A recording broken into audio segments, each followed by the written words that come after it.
کہ چچا شریف کی جلوہ گری ہے. دو شعر پڑھتا ہوں کہ نگاہ چشم ہوئی قبول دیکھ لیا. اولاد رسول کی جلوہ گری ہے. تمام تر علماء کرام کی دعاؤں کو لیتے ہوئے کہ نگاہ چشم ہوئی قبول دیکھ لیا. دیکھ لیا علی کے باغ کا شاداب پھول دیکھ لیا. دیکھ لیا اب اس سے بڑھ کر میری خوش نصیبی کیا ہوگی کہ میں نے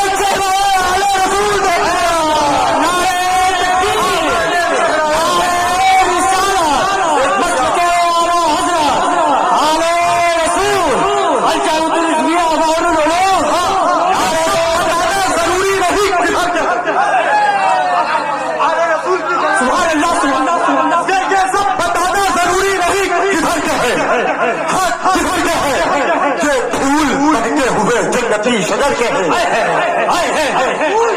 مہندے ہوئے جنتی شجر کے ہیں. میری رضا نے اٹھائی تھی پالتی زندگی یہ کوئی اور نہیں انہی کے گھر کے ہے. یہ کوئی اور نہیں انہی کے گھر کے ہے. اور ابھی جو منظر آپ ذرا دیکھیں دستار بندی کے دو شعر پڑھتا ہوں کہ یہ سچ ہے کہ مستقبل میں وہ عظیم الشان بنتا ہے. نہیں بولیں گے آپ اٹھا کے پکڑیں گے. دو شعر ہے کہ تمہارا لہجہ و انداز اس کو کھٹکے گا. عجب طریقے سے تم کو زمین پہ جھٹکے گا. کبھی نہ کرنا کہ جوجھا کے ذکر سے نفرت نہیں تو تم کو بھی جنات اٹھا کے پکڑے گا. کبھی نہ کرنا کہ جوجھا کے ذکر سے نفرت نہیں تو تم کو بھی جنات اٹھا کے پکڑے گا. میری طبیعت علیل ہے حضور دعا فرما دیں گے انشاءاللہ میری طبیعت ٹھیک ہو جائے گی. یہ سچ ہے کہ مستقبل میں وہ عظیم الشان بنتا ہے جو بیٹے رسول پاک کا مہمان بنتا ہے. خدائے پاک جس انسان کو توفیق دیتا ہے اسی کا صاحبزادے حافظ قرآن بنتا ہے. خدائے پاک جس انسان کو توفیق دیتا ہے اسی کا صاحبزادے حافظ قرآن بنتا ہے. سرکار مفتی اعظم ہند کے خلیفہ کی جلوہ گری ہے.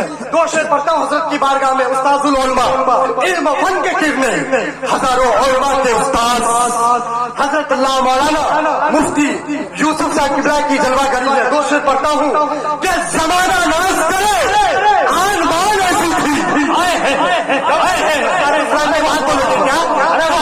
حرکت میں آ جائے حضرات. حرکتی میں تو برکت ہے کہ نہیں کہ زمانہ ناز کرے آن مان ایسی تھی مچلتی رہتی فساد زبان ایسی تھی جبھی سے تقویٰ طہارت کی پھوٹتی تھی کرن. حضور مفتی اعظم کی شان ایسی تھی. حضور مفتی اعظم کی شان ایسی تھی. اب تشریف لا رہے شاعر ہندوستان شہنشاہ نغمات بلبل ہدایت بخشش.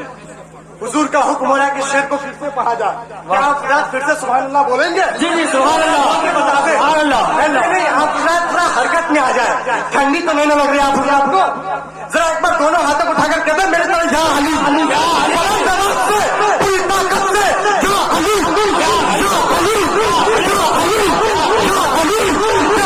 آ جاتی ہے جنت یا علی کہنے کے بعد آ جاتی ہے جنت یا علی کہنے کے بعد خود سنور جاتی ہے قسمت یا علی کہنے کے بعد. اور ایک علی والا جہاں میں سو پر بھاری کی نہ ہو سو گنا بڑھتی ہے طاقت یا علی سو گنا بڑھتی ہے طاقت یا علی کہنے کے بعد. جس زمانہ ناز کرے آن بان ایسی تھی. آن بان ایسی تھی مچلتی رہتی فساد زبان ایسی تھی جبھی سے تقویٰ طہارت کی پھوٹتی تھی کرن. حضور مفتی اعظم کی شان ایسی تھی. سبحان اللہ. اعظم کی شان ایسی تھی. تشریف لا رہے ہیں الحاج حضرت ظفر عقیل صاحب قبلہ تشریف لا رہے ہیں. حضرت کا استقبالی دو شعر کے ساتھ کہ جتنا مضبوط ہو جسے رسول کے در کا غبار ملتا ہے زمانہ اس کی ادا پر نثار ملتا ہے. نہ ٹک ٹاک پبجی گیم سے اے نوجوانوں نبی کی ناز سے دل کو قرار ملتا ہے.